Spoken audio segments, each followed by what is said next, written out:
Now, I just want to say before the guys speak that they tell me they're getting together very well, and don't let the fact that they arrived in separate vehicles trouble anyone. Okay? Here they are, fellas, to announce the global warming tour, Aerosmith. Hey, everybody. Hey, man, how you doing? Thanks, Jimmy. Well, we've been underground for 4 months doing what we do the best. And we've been known to set the world on fire with our type of music for the last couple of years, to say the least. So we decided to call this a global warming tour and come out from underneath the hood, so to speak, and tell you all we got a new album, we got a new tour, and a new fan, Jimmy Kimmel. Where'd he go? Yeah. And if it's getting warm, it's going to get hotter. We just did a bunch of touring in South America and Japan. We had an unbelievable time, so now we just can't wait to bring it home and hit the States. I think this is the first time we're going to get to go out and actually play some new songs off our new record for our fans, you know, along with the old good ones or the good old ones or whatever. So we can't wait to bring this thing home. First date, Minneapolis, Minnesota, June 16th. And we haven't had a chance to play any new music in a bunch of years since what? Hunkin' on Bobo. So we're really looking forward to kicking some ass with this new album. Yeah, we want to. Brad couldn't make it tonight. He has a show with the Hendrix Experience Tour. But he said to say hi. And just like the rest of us, he's really looking forward to this tour and putting out our record and seeing all the fans up close again. Should we take And playing for a few people to come out anymore, you over there. There they are. I like that one there. I knew the fans were here somewhere. Should we take some? Yay!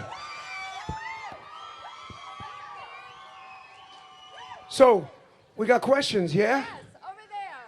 I'm sure you're chomping at the bit to ask. Fire. Good afternoon, gentlemen. You have called this the Global Warming Tour. Can you tell us a bit about your inspiration for that?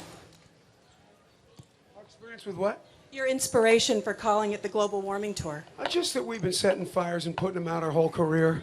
You know, whether it's with Rolling Stone or out there with our own fans. And so we like to light fires under people's asses, and what better title than global warming, right? Everybody's been dancing around the fire, you know, the tribal fires of rock and roll forever. And we're just throwing in again. Bringing heat to the people. Phil? So, you mentioned a few new songs going to make it into the set. Can you give us any kind of sense of song titles, types of songs, where that direction's going, and when might this new album show up? Legendary Child, Beautiful, Outgo the Lights, bunch of great songs on this record. And it will be out, in 3 months? We'll be on tour in 2 months. So we're looking for doing this as quick as possible. We're almost done with the record. We have 2 more songs to finish. And then we got a mix that should take us another month and a half, 2 months. And we'll be in your face before you know it.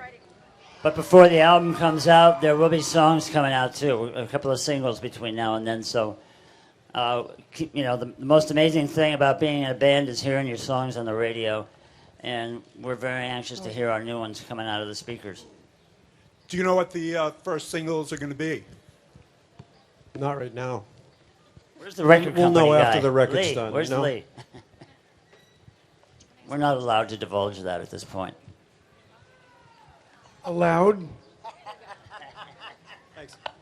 Hey, you guys are working with Jack Douglas again for the first time since 1975. What's different now compared to back then? Well, we got a dream team going here. Joe, myself, Marty Fredrickson, Jack Douglas are producing this record, and it's been unreal. We've done a record in 4 months, unheard of in Aerosmith territory. So it's going to be stupid good. It's already crazy. It's a good because Jack brings is a little bit of that 1975 back. It's kind of a reminder of it, you know, gets you in the mood. Jack is part of the DNA of this band, and we learned how to make records with him back in the 70s, and that process and the way we get along with him and the way he inspires us, is still happening. I mean, the first day of writing and rehearsal, that process came right back. And the guy's a joy to work with. Okay. Want to find out, this is the 40th anniversary of the band. Want to find out, how do you guys keep that passion and everything to keep going? I'm up here. By everything you've ever read, plus a lot of inside family stuff. Our kids grew up together. We fight all the time. We've like Tom said, we were fortunate enough to hear a song that we wrote on a waterbed in an apartment called 1325 on the radio, and that was it. You know, we were addicted to that, and to this day, I mean, you're going to hear stuff all over the radio again. With the grace of God, that's what we live for. We love to get our music out there and have people dance around to it. That's all there is. Bottom line is we love to play. You guys are doing some dates with Cheap Trick, and can you talk about your history with the band and getting a chance to go out and play with them this summer? Well, they also have a history with Jack. He produced them too way back when, and we just met them early on, and always had a lot of respect for their music. And they put out an album called Live at the Budokan, which was recorded in Tokyo, and that was the album that really put them over the edge. And it's just a fantastic record. I think that they're one of those bands where you kind of forget how many great songs they have. So when people come to the show and hear them, they're going to say, oh, yeah, those are the guys that do that song, right? And it's just going to be one after another of really great songs. That's why we love them. Question over there. Cheap Trick is also one of the few bands, I don't even know if I can think of another American band that's been around as long as they have, with the same guys, same lineage, same thing. So playing with them is like, it's a pleasure for us to go out and watch them play. Yeah, I was going to ask, was it a conscious decision to have another group that started out like you guys did in the 70s in that time period? Was that a conscious decision?